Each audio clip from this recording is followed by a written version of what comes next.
अब बात करते हैं अदिति मनोकामनाओं की। देखिए, शास्त्रों में हर व्यक्ति की मनोकामना से जुड़ा हुआ, उससे जुड़े हुए पदार्थ शास्त्रों में बताए गए।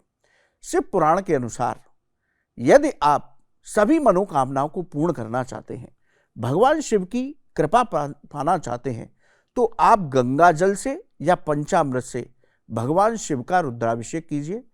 इन पदार्थों से अभिषेक करने से साधक की सभी मनोकामनाएं पूरी होती हैं, भगवान शिव पार्वती की दिव्य कृपा मिलती है। यदि आपको धन चाहिए, धन है तो धन वृद्धि चाहिए, धन से जुड़ी हुई समस्याएं हैं, तो आप महाशिवरात्रि के दिन गन्ने के रस की धारा से भगवान शिव का रुद्राभिषेक कीजिए। इससे आपकी धन वृद्धि भी होगी। धन वृद्धि और बढ़ाने के लिए शहद और घी की धारा का भी प्रयोग कर सकते हैं। यदि आपको संतान सुख नहीं है, संतान है लेकिन उससे जुड़ी हुई समस्याएं आपके सामने हैं, यानी कि संतान बीमार रहती है, संतान का मन पढ़ाई में नहीं लगता, संतान चिड़चिड़ी है, बच्चा आपका बात नहीं मानता, तो महाशिवरात्रि का दिन सर्वोत्तम माना जाता है। आप संतान सुख के लिए और संतान की समस्या के लिए पति पत्नी दोनों मिलकर के रुद्राभिषेक करें दूध की धारा से। यदि कच्चा दूध हमेशा प्रयोग करेंगे, कच्चा दूध, जहां हम दूध की बात करेंगे वहां कच्चा दूध, और यदि दूध गाय का हो तो वो सर्वोत्तम है। तो गाय का कच्चे दूध की धारा से पति पत्नी दोनों अभिषेक करें।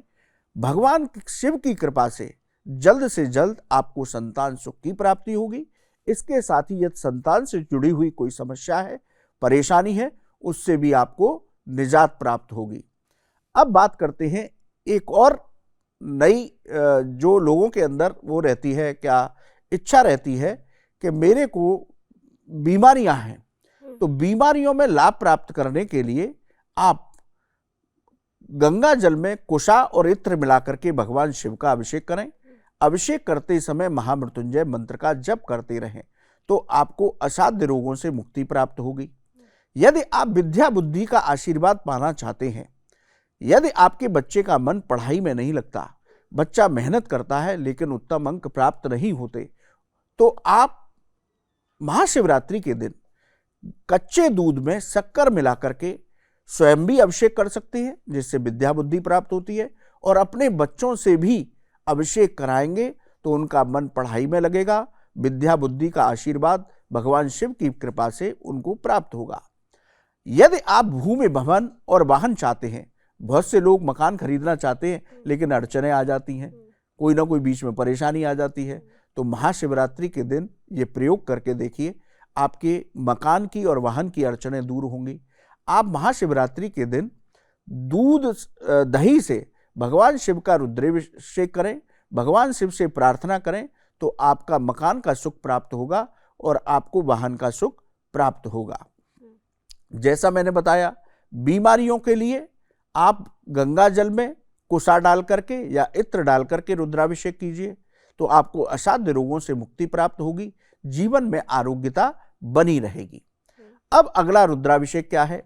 यदि आप शत्रुओं से परेशान हैं, शनि की 7.5 ढैया आप पर चल रही है, आपकी कुंडली में अशुभ फलदायी ग्रह हैं, आपको हमेशा चिंता बनी रहती है, तो आप महाशिवरात्रि के दिन सरसों के तेल की धारा से भगवान शिव का अभिषेक कीजिए।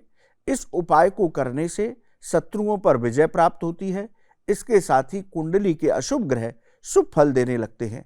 शनि की 7.5 और ढैया में भी शांति प्राप्त होती है।